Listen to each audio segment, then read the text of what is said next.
Just as I was putting this video together, MidnightBSD 3.0.1 was being readied, so any issues shown here may have been fixed at the time of the video release. See the Addendum section for details. Right, new version of MidnightBSD has been released, 3.0.0. I'm going to download it and give it a whirl.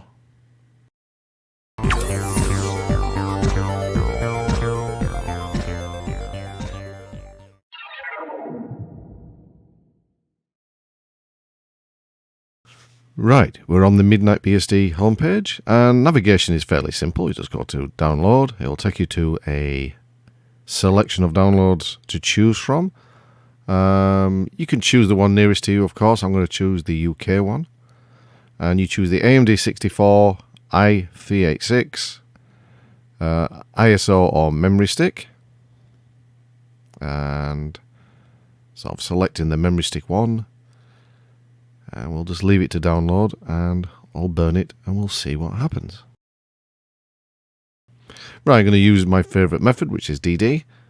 Again, make sure before you do this you get the right device you want to put it onto. Fast forward this bit and it's all done.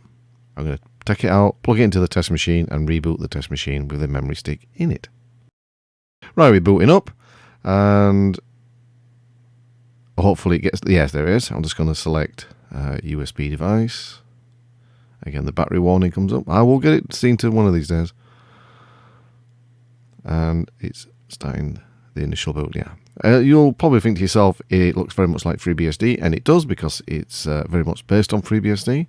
Being changed, of course, the branding for MidnightBSD. But if you're familiar with the boot sequences and how to set up, then MidnightBSD shouldn't be a problem.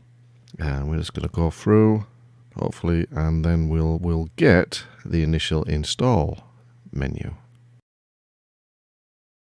Nearly, there we go.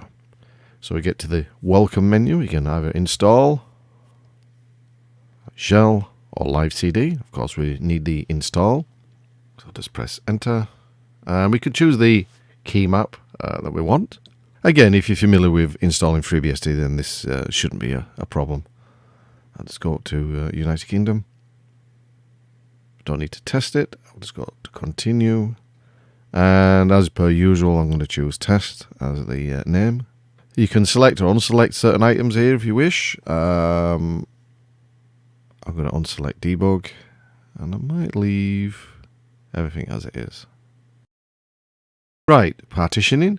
There's a slight difference here between the usual FreeBSD and that the UFS is at the top and ZFS is at the bottom. But we're going to select ZFS, Auto ZFS. And go down to pool type, choose stripe, select that one, and I'm going to leave everything as they are, don't need to change anything, and proceed. And are you sure? Yes we are, and then we're off when it eventually does it. There you go. I will fast forward this, it doesn't take that long but I'll fast forward it anyway.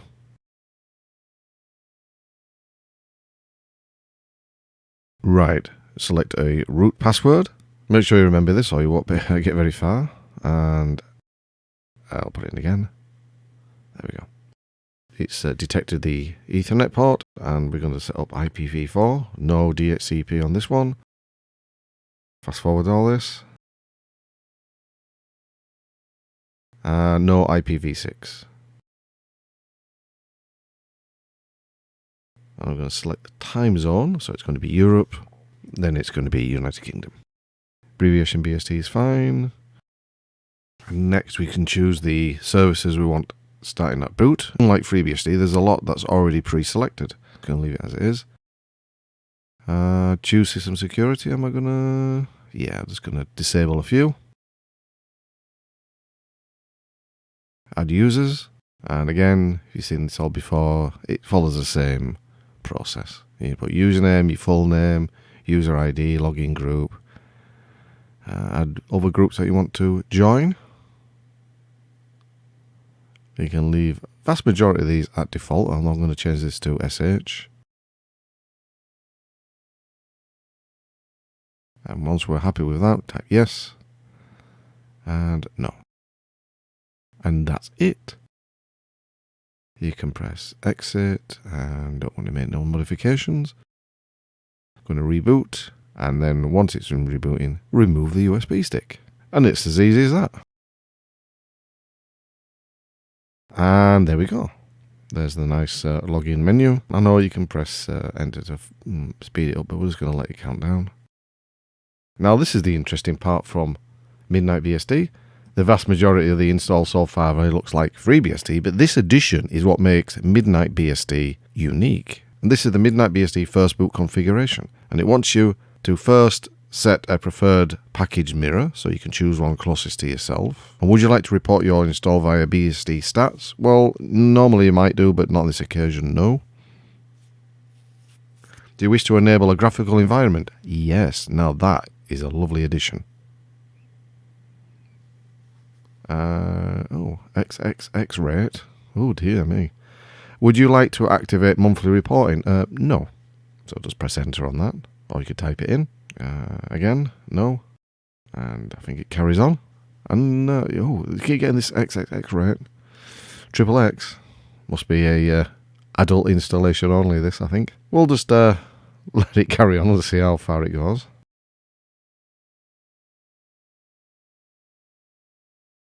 Now we've installed. There's been some additions automatically done, if you can see at the top in the text. We're going to reboot and see how things go. And it worked fantastic. It's looking good so far, so we're just going to log in.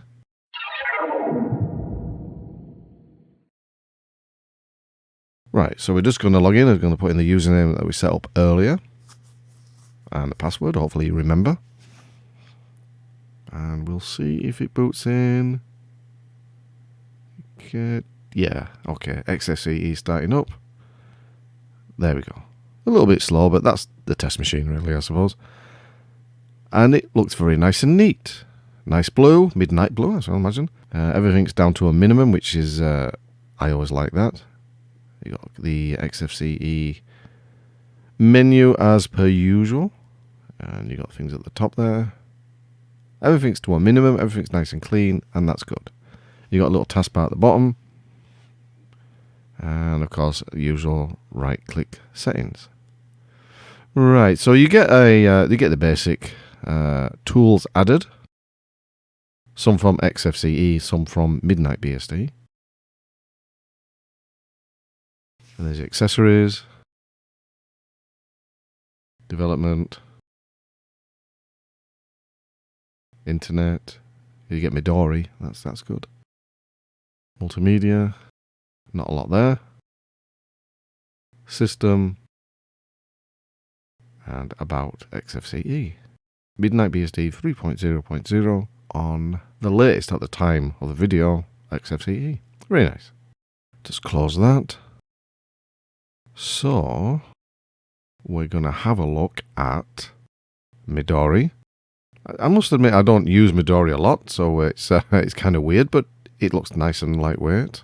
It uses DuckDuckGo as a default search engine. Okay, that's good. I always have Googling. Old habits die hard. Things feel fairly snappy, fairly reactive. Although there seems to be a bit of a delay here. It could be YouTube, of course. Are they going to do it? It's not liking it. Okay, well, that could be YouTube. It's hard to say.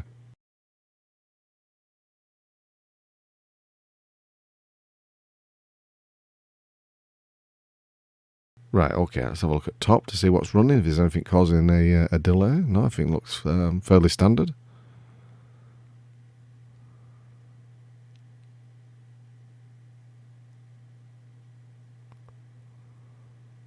And we'll look at the layout, DF and ZFS list, to give you two different ways of looking at things. What I'm going to do is I'm just going to go into root. I'm going to make a backup of the system before we change anything, just in case it all goes wrong. So there's note on the boot environment, really just the default. I'm going to make a backup now. I love these in boot environment backups. It's wonderful. these little snapshots you can make just before you change stuff, and then you can roll back. Saves my bacon lots of times. Right, so it's already made. Now, I'm used to very much the FreeBSD way of installing either ports or packages. MidnightBSD does it slightly different. The terminology is different, and they use import. Now, it takes me a while to get used to this. It's amazing what you get used to using, isn't it? But so if you put import, let's have a look at that list. Index, I think, pulls in the latest list. Could be wrong on that. And then let's have a look. We'll search for something. See if there's any video drivers. Segmentation fault. That's interesting. So we'll clear that. Try again. So we'll put import index. Make sure we grab the latest again. Good grief. We'll try to see if there's any packages that need to be upgraded. Okay, there's none. No. And we'll search for Firefox. Oh, there is. That's nice. Firefox 11.1 or 11.1. Okay, we'll install Firefox then. It's been a while. Let's see if it how it does it. Again, when you're used to a certain way of doing things or how things look, and then you see something different like that, it knocks you for six for a little bit. Okay, so it's automatically updated, which is good. Yeah, there's Firefox, no problem. Midori might be a great browser, and I'm sure it is. I'm sure it's a lightweight and very responsive browser, but it didn't seem to like YouTube, so I don't know whether that's a Midori or a YouTube thing. Firefox, I think, would have a better compatibility, I think. So I'm just going to disable some things from Firefox, so it's not sending anything back. And we'll have a look at that later, maybe. Let's see what else we can do. AbiWord, a nice lightweight word processor. Doesn't get as much love as it should, I think. And okay, we'll have a look, see if it's coming in. There we go. Office section was missing from the default install of MidnightBSD, which is something which I'm seeing a lot now. You know, it's almost like they don't want, Office software in either Linux distros or live BSD distros, which is a shame. Type the usual hello with a tiny little exclamation mark, but we'll get rid of that. We don't want to save changes. And yeah, okay. So what else can we install? We'll try NVIDIA. We search for it and it causes a segmentation fault. We'll try install this one. So NVIDIA driver, 340 I think. So what I'm going to do now is, now that the NVIDIA driver has been installed, I'm not going to go through the motions of configuring it. I'll get it configured. We'll reboot the system and see if things look different. And it should do, because we'll be using hardware acceleration rather than the software rendering. So I'll see you after we reboot. Right, we've just rebooted and things do look different because they're using the NVIDIA drivers and it works no problem. As I didn't think it would. I never really have any problems with NVIDIA. And I've installed one or two other things just to test things out. And there's NVIDIA down there, so let's see if we can get that. The NVIDIA panel, so they were using it. It's very nice. All works lovely. As it should, really, in a desktop-orientated OS. I'm not saying MidnightBSD is, but the component is there. The ability for you there is to automatically install a desktop. So really things should work smoothly. So that's good. What else can we look at? And of course we're going to have to install HTOP for the people who love it, and also NeoFetch. So I'll just exit out root. HTOP, here we go.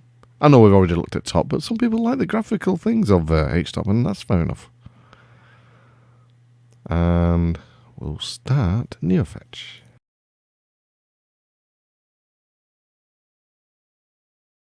Would be nice to see a MidnightBSD logo there. Maybe Lucas will put one in. But there we go. MidnightBSD and Hex up.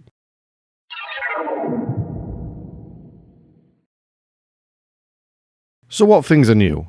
Well, there's a lot of new things, a lot of fixes since the last release, and far too many to show individually, so I'm just going to scroll down. As you can see, there's lots of entries. Have a read. Go over to the MidnightBSD site and have a read for yourself. Some known issues, yeah, okay, well, they'll get fixed. Oh, issues with Chromium, okay, well, I'm not surprised with that. Firefox and Midori, okay, well, there's some issues with the browser. Maybe that's what we saw when it wouldn't load YouTube. But yeah, there's lots of additions and fixes, so like I say, have a head over there and have a read for yourself at your own leisure. I've got to give Lucas credit where credit's due. I'm not saying it's a 100% one-man show, but he does a lot of the work himself on a part-time basis. It's not something I could possibly even imagine doing, creating your own operating system, but he does it, and there's a lot of changes happened here, so, hats off to him, I think.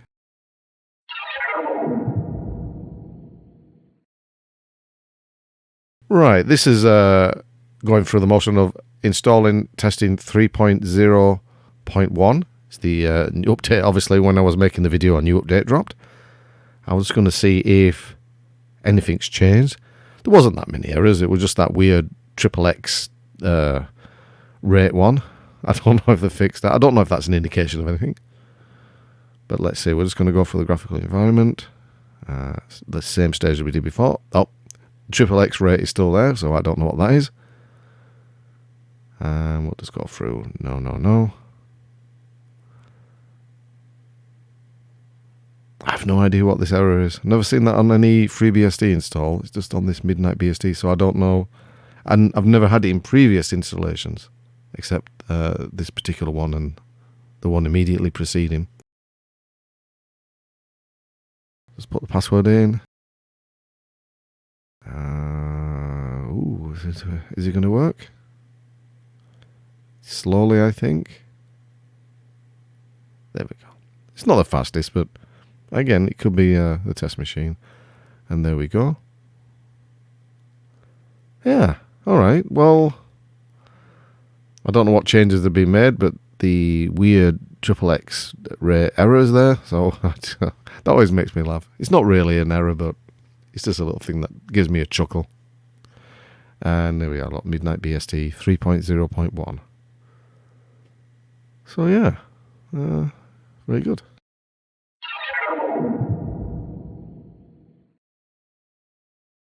Right, so I'm going to give MidnightBSD 3.0.0 or 3.0.1 3.5 stars. The good points is it's lightweight, it suits older hardware, and it really does. I mean, it's once it gets going, once the initial boot up, of course, the old test machine I have, which is only a dual core, it's actually really, really nice. It feels good, there's no delay, the menus are quick, and so that's fine. Both in the NVIDIA and the software graphic-driven setup. The first install with 3.0.0 was I loaded in NVIDIA. The second one with 3.0.1, it was software-based. Although I didn't show really me using the desktop much either in the first one or the second one, it was snappy. There was no lag, and it felt quick. And that's one of the great things about BSD-based operating systems is that they're very much lightweight and they do suit older hardware, which means that really that MidnightBSD is FreeBSD at heart. It's very much FreeBSD, but with its own independent slant. I know it sounds daft, but it's not just I mean, it's the same with GhostBSD and NomadBSD. They've taken this. It's not like, say, for instance, you would get a lot of Linux distros which they're practically the same. The only difference being a few icons and wallpapers. That's not really how it should be. You should really have a personalized. Each one should be different from the other. Using something other than just changing your wallpapers.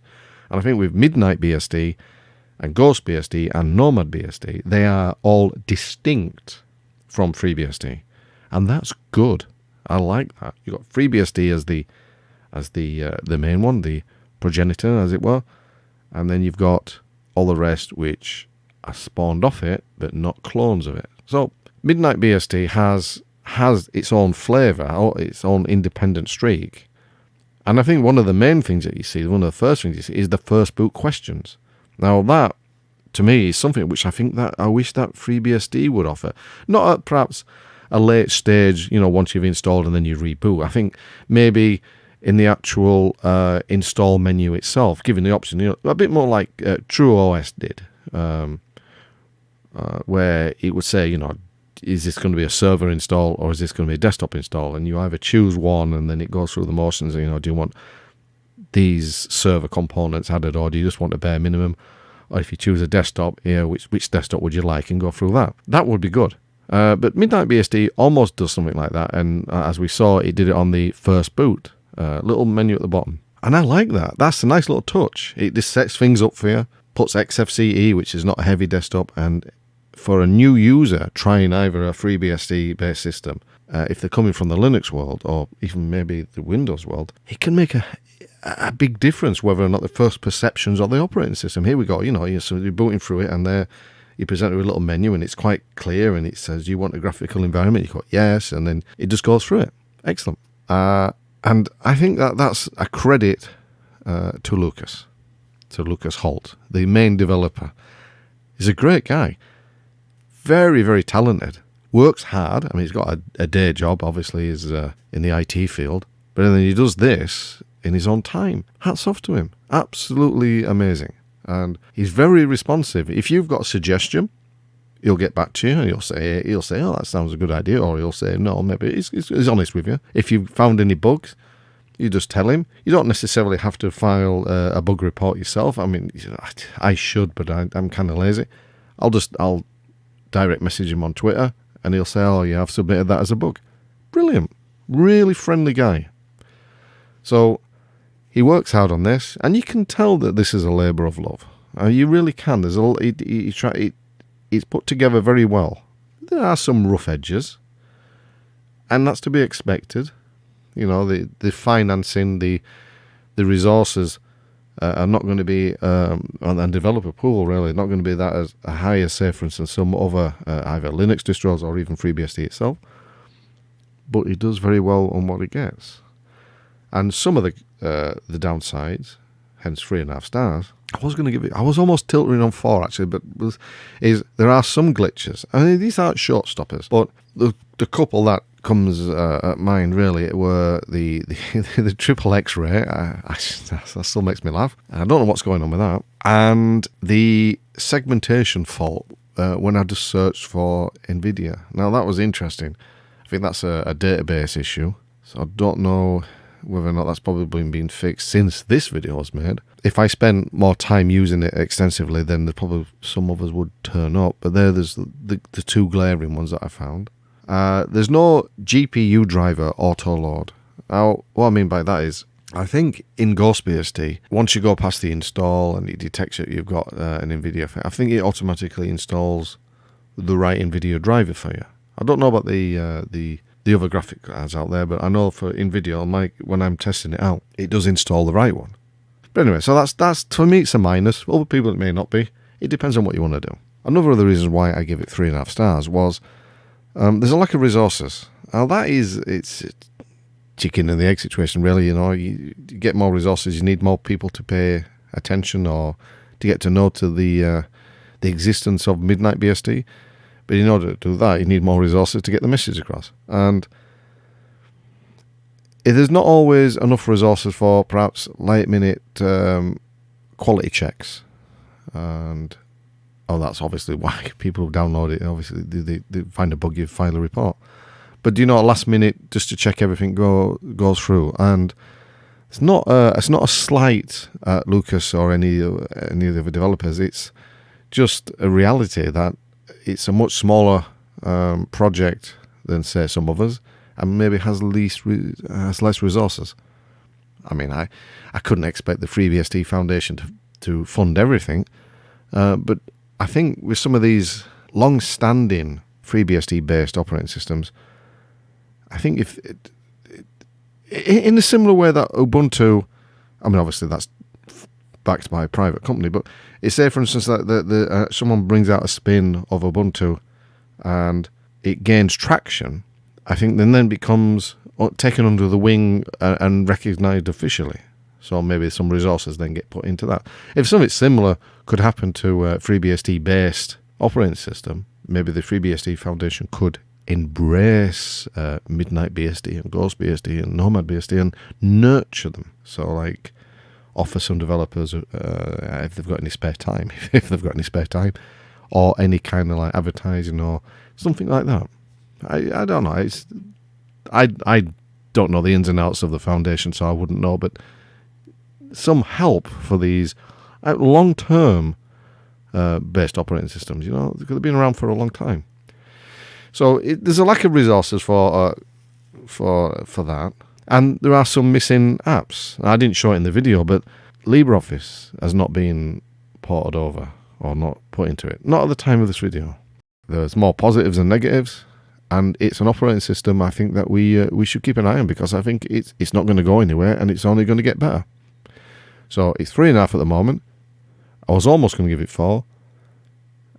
Download it, give it a try and see what you think. Anyway, thanks for watching, and I'll catch you next time.